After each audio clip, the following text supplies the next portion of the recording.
Hey guys, so I'm sure that a lot of you have heard about chakras before, but I'm going to be doing a bit of an introductory video as part of a series as to what a chakra is, what a chakra does, and then I'm going to be going over a little bit about the 7 main in-body chakras based on the Hindu system. And then this is the first part of the video series. I will at a later stage be going in more depth about why do we work with chakras, what does a chakra look like when it's balanced and unbalanced, and I'll be going into with a little bit more detail each of the different chakras. Cool, but with all that being said, let's jump right in. What's up, beautiful people? My name is Christina and I help people awaken to their potential. So like I've already said, today I'm going to be talking about chakras.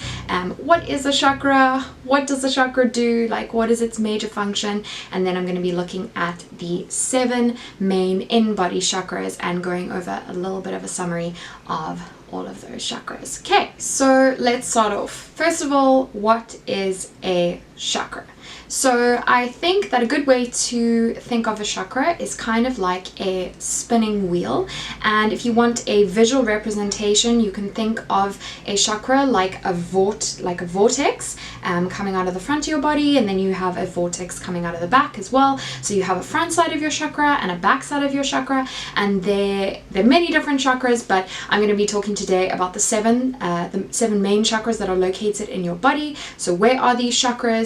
It starts off the root chakra, is sort of like the perineum area. Then you move up to sacral, which is sort of like underneath your navel. Then you get to your solar plexus chakra, which is here where your solar plexus is centered. It's sort of around your gut. Then you can move into the heart chakra, located by the heart. The throat chakra, obviously located in your throat. Then you have the third eye chakra, located by your brow, and then the crown chakra at the top of your head. And these are the 7 that I am going to be discussing today. So chakras are made up of subtle energy, and what this means is that you cannot necessarily physically perceive of them with the 5 senses. So they are like a subtle energy organ, and they regulate different parts of the body just like an organ would, but they work with subtle energy, so they can't be perceived in the same way that a physical organ would be perceived. So you can picture it as these spinning wheels, these vortices in different parts of your body that govern the energy, your vital life force energy of different parts of your body. And so basically what they do is they give you a roadmap to understanding more about your body on a physical level, on a emotional and psychological level, as well as on a spiritual level. So basically they are managing and regulating your life force energy. And to do a little bit of an exercise so that you guys can get a feel of what subtle energy is, I'm going to be working with you guys quickly just to do a small exercise to open up your hand chakras so you can feel what sensing subtle energy feels like. So if you can go and extend your hands in front of you and then just open and close your hands, let's say about 30 to 40 times until they start to hurt. So just keep opening and closing your hands. I've lost count, but let's just keep going. So what this is doing now is we are actually activating and stimulating our hand chakras. Okay, so mine is starting to feel a little tense. So now what I want you to do is I want you to hold your hands loosely and play with the subtle energy that you're feeling in between your hands. What does that feel like? Can you feel it? And so what we've done here is we've actually activated and opened our hand chakras so we can start to play with and feel the resistance of that energy that is coming out of our hands. So just like we've activated the chakras in our hands, we can do so by working with the chakras in our bodies, and we can actually do this to heal our bodies and put our bodies back into balance. Okay, so now that we have a little bit of an idea of what a chakra is, what does a chakra do? So chakras are located in different parts of the bodies and they manage those areas of the body. So they will have an endocrine system that is linked to that specific chakra. It's related to specific vertebrae in your spine, and basically on a vertical band, the organs and sort of the bodily functions in that vertical band are related to that chakra. So what's really cool is that you can understand a chakra by understanding the three main functions that a chakra has. So the functions are, on a physical level, the chakras work at managing your vital life force energy physically through your body. So they work with the physical organs and then your physical body parts. Then they interact on a emotional or a psychological level. So each chakra has specific beliefs and emotions attached to it that sort of vibrate in that energy. And so working with the chakras, we can look at working with our different emotional beliefs that we're storing and the emotions that we're feeling in relation to that chakra. And then lastly, on a spiritual level, chakras are also involved with the spiritual processing.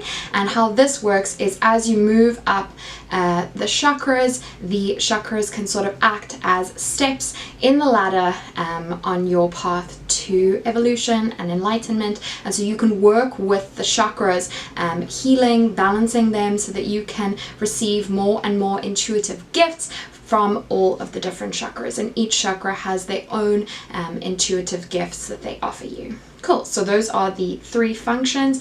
They help regulate your energy on a physical level, on a emotional, psychological level, and then as well on a spiritual level. And so while I've said that the chakra has three main functions, it's the physical processing, the psychological processing, and the spiritual processing, there are some other functions that I'd just like to mention because I think that they're very important. So another function is that your chakras store and hold memory. And so this is very important because we can understand how trauma and different emotional events can get trapped and locked into specific chakras. So if you have trauma, what happens is whatever chakra it would be located and connected with, sometimes what happens is that trauma is then stored and held in that specific chakra. And so one of the reasons that we do clearing work and healing work with our chakras is to let go of some of that trauma and to let go of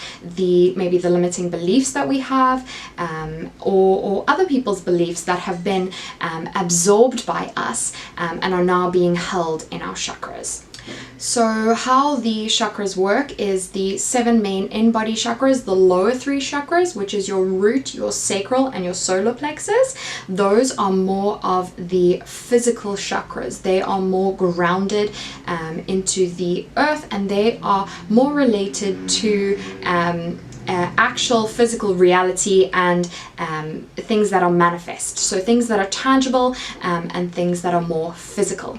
And then the upper 3 chakras, so the throat, the third eye, and the crown, these are more spiritual chakras. They are higher and they're less focused on the self. And then in the middle we have the heart chakra, which is sort of the connecting point between the upper 3 chakras and the lower 3 chakras. They come together and they meet at the heart. So basically, if there is too much energy going to a specific chakra, it can become excessive, and then we also get chakras that become deficient. So I'm going to be chatting a little bit about like the characteristics of what your chakra what characteristics you can notice if your chakra is excessive or deficient, but know that you can have characteristics from both excessive and deficient, and have characteristics from both sides, and it just indicates that chakra is out of balance. So if you have been overly obsessive about a certain area of your life, then usually this chakra becomes excessive. Or if there's been an area of your life that you have been heavily avoiding, then this chakra will become deficient. So it has a lack of energy, and maybe it's even losing energy. Maybe it's spinning counterclockwise in the opposite direction of the way that it's supposed to be, and instead of giving you energy, it's actually losing energy. So that's the difference between a chakra being balanced, excessive, or deficient. So what I'd like you to do when you're listening to the chakras is I'd like you to look at the physical elements and the psychological elements, and I'd like you to see in each chakra where maybe some of the experiences that you're having, where it's connected to a specific chakra. So I'll give you an example. So maybe if you're experiencing problems with your skin, what chakra focuses on the skin? So that is the solar plexus chakra. And when we understand what the solar plexus chakra is all about, it's about our personal power, our self-esteem, then we can sort of see how the problems on our skin are relating to that chakra.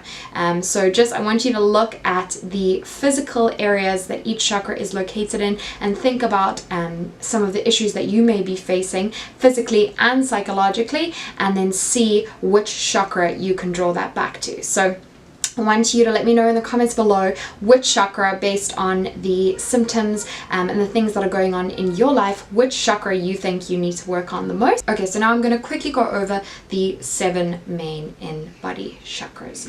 Okay, so the first chakra is the root chakra. The location is like the hip area. It's like the base of your spine and your perineum.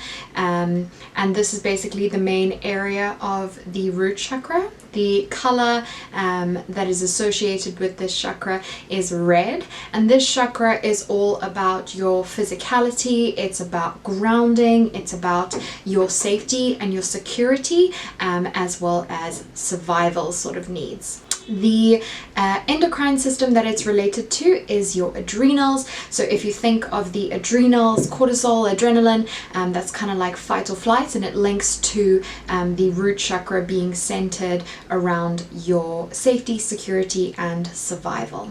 So on a physical level, it is related to your hip area, the lower area of your spine, part of your genitals, as well as part of the intestine. Then on a psychological level, it is linked to your safety and your security, your sense of worthiness, as well as desirability, so feeling undesirable, rejected, or abandoned, unloved, things like that, and sort of like primal issues. So when we look at the root chakra, an excessive root chakra, you may be feeling heavy and sluggish, you may be feeling really like trapped in your body, you may be materialistic, and very focused on the material, the physical, the tangible, sort of like those primal survival areas of your life. So things like prosperity, like money as well,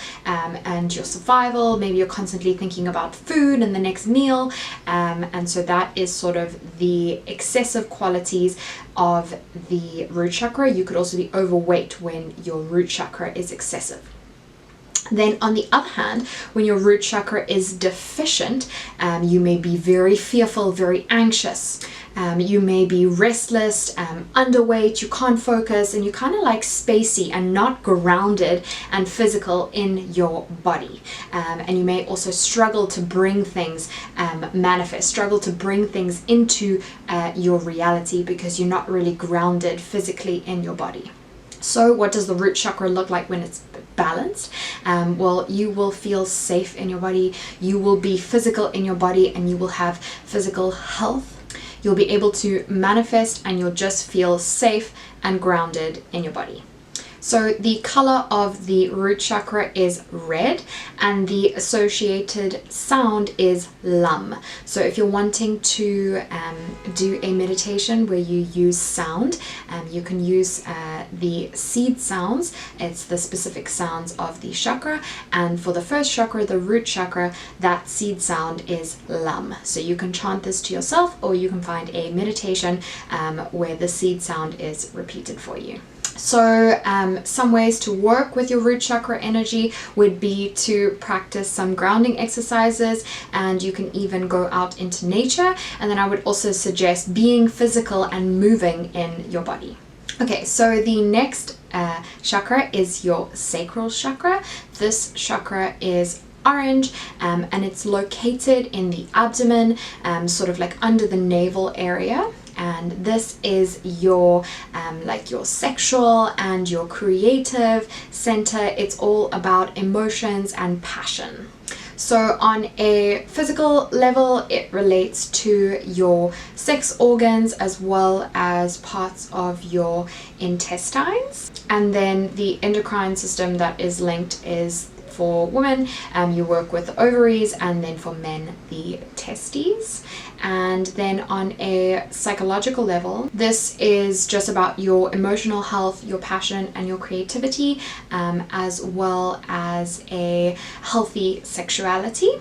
So if your sacral chakra is excessive, you may be overly emotional, you can't resist temptation, you are too indulgent, you are overly obsessed with your desires, you may have sexual addiction, and you are overly sensitive. And then on the other side, if you have a deficient sacral chakra, you will avoid pleasure, you may feel emotional numbness, you may have a lack of desire, a lack of passion, as well as a lack of like sexual desire as well. So when your sacral chakra is balanced, you have a deep capacity for pleasure, you have a deep connection with your emotions, but you're not overly consumed or sort of like swallowed up by your emotions, and you are sexually and sensually balanced.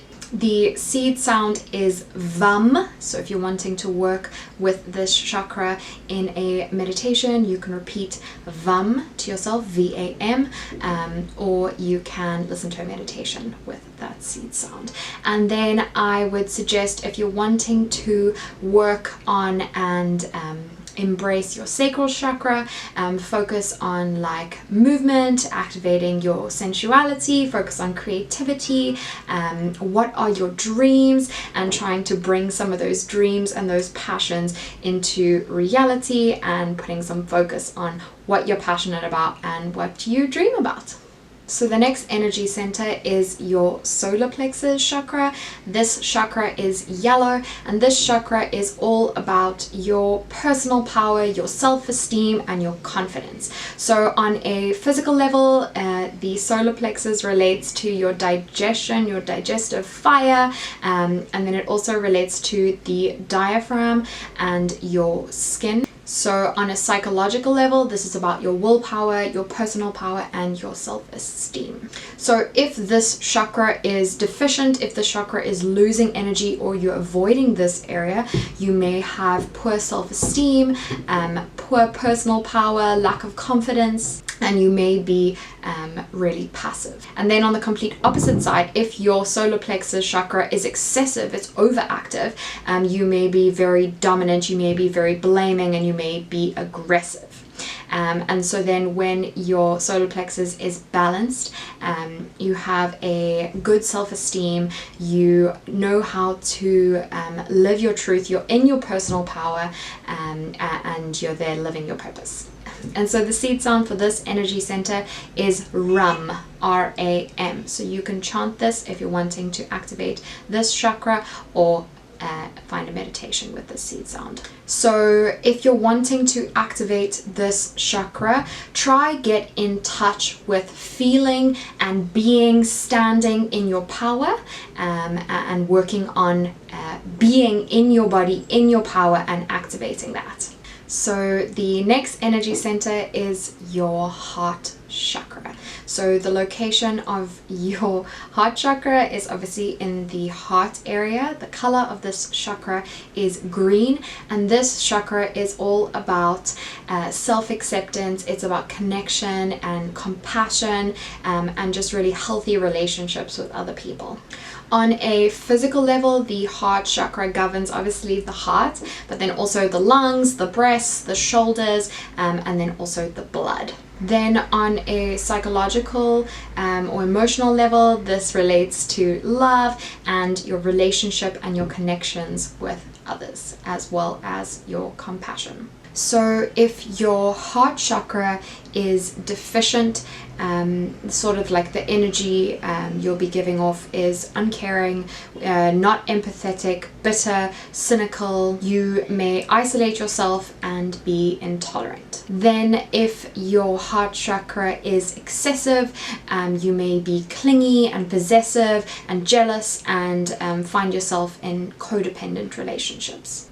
But when the heart chakra is balanced, you are forgiving, you're caring, you're compassionate, and you're empathetic, and you have self-acceptance. So if you're wanting to work with this chakra, focus on developing healthy relationships with others, and then you can also focus just on appreciating beauty. And then the seed sound for this chakra is yam. Y-A-M. Okay, so the next chakra is your throat chakra, and the throat chakra is all about your self-expression. It's about your communication, so both your speaking as well as your listening to others. So on a physical level, it's the neck, the jaw, the ears, and the teeth. That's sort of what is governed physically. And the endocrine system that is related to the throat chakra is your thyroid gland. And then on a psychological, emotional level, this is about your self-expression. This is about your communication with other people, how you're communicating, how you're sharing, and sort of how that process is going. So if this chakra is deficient, you may feel very shy, and you may really not be speaking out and speaking your truth. Whereas if it's excessive, you could be overly loud and have an inability to listen to others. And then when this chakra is balanced, you are speaking your truth and you have great communication with others. The color of this chakra is blue, and the seed sound is hum. H-A-M. So I would suggest, if you're wanting to work with this chakra, focus on being expressive and speaking your truth and developing your communication skills, and focus on communicating well with others. You can also try singing or chanting, and yeah, just speaking and expressing your truth. Okay, so the next energy center is your third eye center. This is located along the brow or in the center of your head, and this is all about your vision and your intuition, as well as your imagination. The color of this chakra is purple, and the seed sound is Om. O-M. The endocrine system that is related to this chakra is the pituitary gland. And then when we look at on a physical level, it's related to the eyes, it's related to the brain, as well as the sinuses. Then on a psychological level, this is related to your self-awareness and your vision. So when your third eye chakra is excessive, you may experience nightmares, hallucinations, as well as intrusive thought. And if it is deficient, you may have no dream recall, you may have a lack of vision, you may have a lack of imagination, as well as poor vision and poor memory. Then when your third eye chakra is in balance, you will have dream recall, you will have clarity, vision, imagination, and you are in touch with your intuition. So ways to working with this chakra would be working through meditations, visualization, as well as listening to your inner guidance. Lastly, we have the crown chakra, which is located on the top of the head. And this chakra has to do with liberation, spiritual connection, consciousness, as well as a feeling of oneness. The color of this chakra is white, and the seed sound is like a breathing sound, like a breathing sound. The endocrine system related to this chakra is your pineal gland. Then on a physical, it's related to the skull and the brain, the cranium. Yeah. And then on a psychological level, this chakra is related to sort of like hope and truth. So if this chakra is excessive, you may be overly intellectual, and you may even have like spiritual addiction and disassociation from the physical. Whereas if it is deficient, you'll have spiritual sort of like skepticism, as well as lots of limiting beliefs, and you may even be quite materialistic. And then when this chakra is in balance, you'll feel a sense of like spiritual connection and a feeling of oneness. So just as a little bit of a summary, because I know we covered a lot here, what are our chakras? Our chakras are spinning wheels of energy, like vortices that manage the vital life force energy in our bodies. They focus on handling the physical processing, the psychological processing, as well as the spiritual processing of our bodies. They are subtle energy, so you don't perceive of them in the same way you would your physical organs, but they act on this subtle energetic level, and they influence your vital life force energy. Then the 7 main chakras in the body, starting from the bottom up, is the root chakra, the sacral chakra, and the solar plexus, which are the 3 lower chakras that focus more on physical reality and manifesting in the physical. Then we have the higher 3 chakras, which is the throat chakra, the third eye, and the crown. Spirituality, the higher chakra is more connected. And then in the center of these 2, we have the heart chakra, which is the 4th chakra in the 7, and it connects these 2 sets of 3s. So stay tuned, because the part 2 of this video is going to be looking at what are the benefits of working with my chakras, and then I'm going to give you guys some exercises of things that you can do to work through your chakras and focus on some like healing modalities that you can use to start working with your chakras. But if you're looking for something to work with today, there's an awesome video. It's a 21-minute meditation where it goes through the seed sounds, working with the 7 chakras, and you can just do this. It's a very simple meditation that you can do, focusing on each one of the chakras, and the seed sound changes, and then you move up, starting at the root, and then you move up to the next chakra. So I'll link that in the description below, so that if you're wanting to start already before I release the next video, then you at least have something to work with. Thanks so much, guys. So if you like this video, please hit the bell button below so that you can get notified every time I upload new videos. And if you haven't already, please subscribe to support my channel. And I hope that you have a beautiful rest of your day, and that you have a beautiful week. And I'll see you in part 2. I'll see you in the next video.